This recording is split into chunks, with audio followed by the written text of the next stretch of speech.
What is up, everyone? I'm Skratch. Welcome to the channel. This is another Raid Shadow Legends video. Hope you guys are having a fantastic Friday. Guys, we are finally getting a buff on Ashnar and Wurlim. As I actually mentioned in a few videos ago, I actually forgot one a few days ago.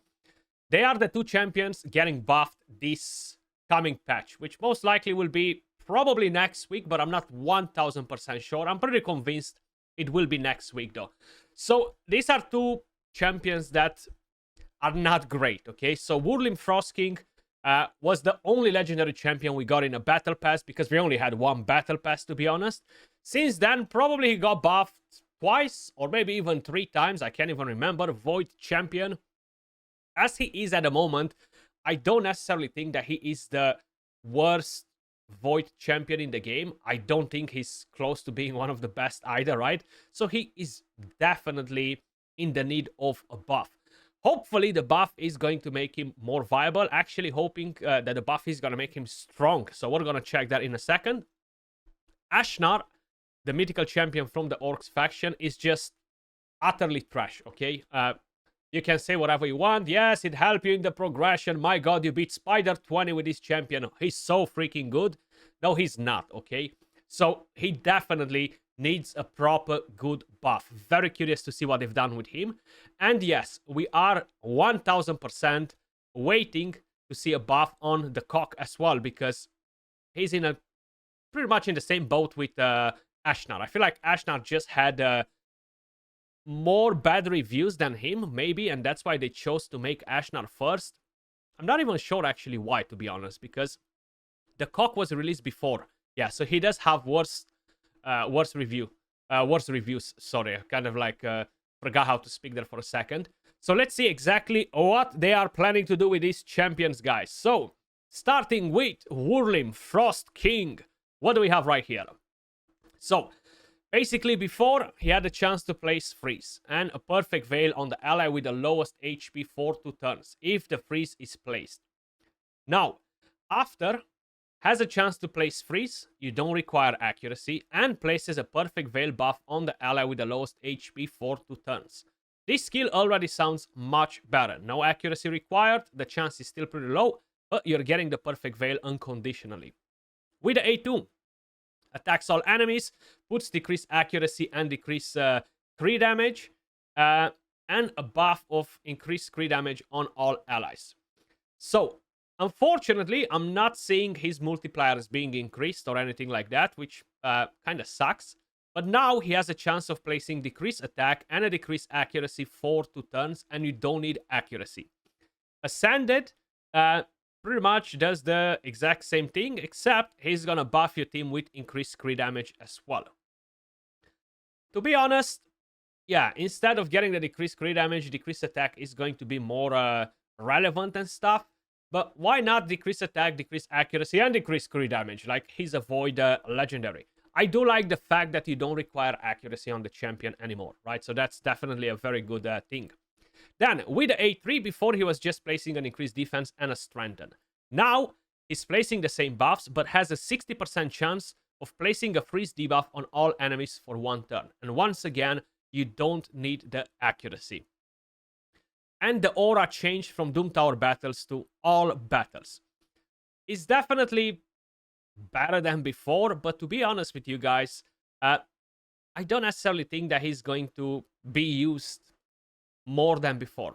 Now, yes, he does have a chance to actually bring in proper crowd control. I'm curious, once you're booking that A3 skill, what's the chance for placing the freeze? Is that going to increase or is going to stay as it is, right?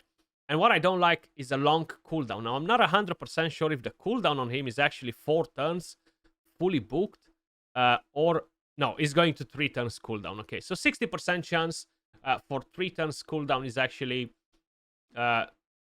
decentish, considering that you don't need accuracy. But other than that, I'm not very impressed with the buff on this champion. Let me know what you guys think in the comments down below. I don't think I'll use him anywhere, to be honest. Maybe, just maybe in the Curse City, or maybe in the new Faction Wars hard mode. Maybe he's gonna be really good in there. Maybe we're gonna need a freeze. Maybe we're gonna need the perfect veil. in that encounter or something like that. Either way, probably they are preparing him for Faction Wars hard mode. I think that's what they're doing. So let me just stop it before I'm making too many bad comments about Wurlim. He might be great in the new Faction Wars, but we gotta wait and see, basically. Mr. Ashnar, I have you, so hopefully you're gonna be good, bro. Hopefully you're gonna be good. So let's crack on with the rest and see what we have right here. Ashnar, the text is a bit more painful to read, guys. I'm not even sure exactly why. Let me see if I can fix that in any way. Okay, that's much, much better. Okay, so problem fixed. Let me just zoom in a bit. So, the base form, Ashnar, Dragon Soul. With the A1, he was attacking one enemy 3 times, and each hit has a chance to increase the duration of HP burn. Now, he attacks an enemy 3 times, and each hit has a chance of increasing the duration of all debuffs on the target. Each hit has a 100% chance to increase the duration of an HP burn debuff on the target by 1 turn instead, if the initial chance does not activate. So that is definitely a bit better. Then, moving on to the A2. Before was pretty weak sauce, because each active HP burn debuff placed by this champion increases their max HP by 5%, stacking up to 25, and the HP burn placed on allies heals them instead, which is good. Now, with the changes, each HP burn debuff placed by this champion while in their base form increases their max HP and defense by 5%, stacking up to 25% across both forms and will not reset. That's very, very important. Now, HP burn debuffs placed on allies heals them instead of damaging them. Allies deal 3% more damage for each active HP burn debuff if there are multiple champions. In this team, only one will activate. So it seems like, basically, no matter who lands that HP burn, you're gonna get to deal 3% more damage for each active HP burn. That can be nice for the Hydra clan boss. Now, I have a bit of a problem. He doesn't place any HP burn, does he?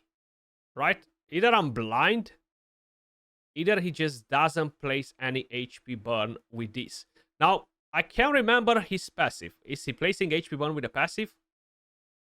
Each active HP burn debuff placed by this champion increases their max HP. HP burn debuff placed on allies heals them instead. Okay, so places a weaken and an HP burn debuff on all enemies for 2 turns. So they haven't changed this skill. They haven't changed that skill. That's why I was like, what the heck? Is he not putting HP burn? So that's the passive that they changed. They changed the A1 and the passive. The other skill stays as it is, okay? So basically, this one will stay as it is as well. So this doesn't change either. This doesn't change either. So we are getting the HP burn and the weaken and the turn meter. So now it is better because the passive is working across both forms, which is really good. So if we metamorph, let's see what changed on the second form. My God, for a second I was like, what? Is he not placing HP burn, this champion? I've never used him because he's trash. So pardon my French, okay? Then, moving on to the second form, guys. Before he attacks an enemy twice, each hit has a chance of repeating once if the target is under HP burn, which is pretty good. Now, he has a 25% chance of repeating each hit, no matter what. And each hit also has a chance of placing a defense down for 2 turns, and the damage multipliers have been increased. On the A2, attacks one enemy. If the initial target is under an HP burn debuff, will repeat the attack on all enemies. The repeat attack will ignore 20% of each target's defense. So, after the buff, once again he's going to attack one enemy. He will apply a debuff spread effect, taking all debuffs from the target and placing them on all enemies.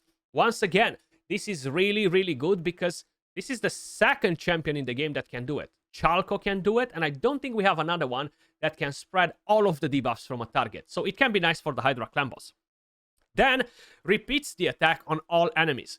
Increases the duration of all debuffs on all enemies by 1 turn, really nice. Both attacks will ignore 20% of each target's defense, so that got better. And I'm very curious to see that damage multiplier increased. Maybe Ashnar is going to be a freaking monster now and deal crazy damage. This is a defense-based form, so he could potentially hit pretty hard. At least I'm hoping. Then, on the A3, guys, attacks all enemies before attacking, places an increased defense and an increased crit damage on the champion. After the buff, he's gonna place those buffs on all allies.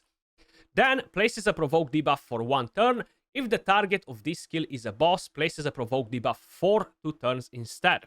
This attack cannot be a weak hit when hitting enemies under an HP burn debuff. And once again, the damage multipliers have been increased. So, this sounds really promising, the buff on Ashnar. It's actually really interesting, mainly for the Hydra clan boss. Yes, you can use him in Arena to counter some champions like Gizmek, to counter champions like Sulfurion, to counter champions like Vulcanos. So you have some options, at least on the table with Ashnar. And if he turns out in dealing very good damage, he's gonna be really nice for Arena as well, not just Hydra. Then, on the passive, all of these champion skills will ignore 15% of the enemy's defense if they are under an HP burn debuff. Then, we have the same story. Each HP burn debuff placed by the champion's base form increases this champion's max HP and defense by 5%, stacking up to 25 across both forms.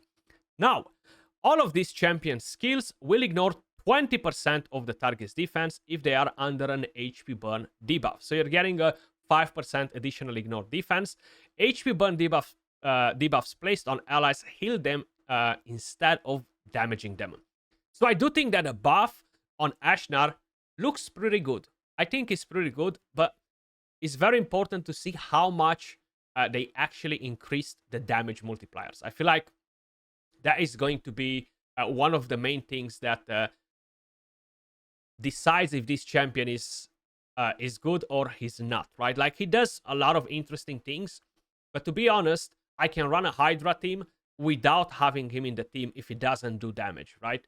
And that's most likely the same situation for all of you guys. So I'm just hoping that the actual buff on him is something good and not just some weak sauce buff in terms of multipliers. I'm not even sure what multipliers we have on him right now, but I think Ashnar multipliers, right? Let's see what we have on hellhades.com. Multipliers. So we don't care about the initial 4 multipliers. We care about the second form. Okay. So the first one, we have 4.9 defense on the initial hit, which is good. The second multiplier is 2.95. Not very good. It's actually pretty weak. And on the A3, we have a 3.35, which is pretty weak. So if this goes up to like 4 point something, and this goes up to like at least 3.7, I think he could be really, really strong. But we're gonna have to basically wait and see. Hopefully next week. Let me know your thoughts in the comments down below, guys. What do you think about the buffs? Wurlim might be good for faction wars. Other than that, I'm not too impressed with him. Ashnar does seem to show some potential at the moment. I would love to see more champions buffed every single month, Plarium. So maybe you're gonna step up the game in the near future. As usual, appreciate all of you guys watching. Much love, and I'll catch you all in the next video. Peace.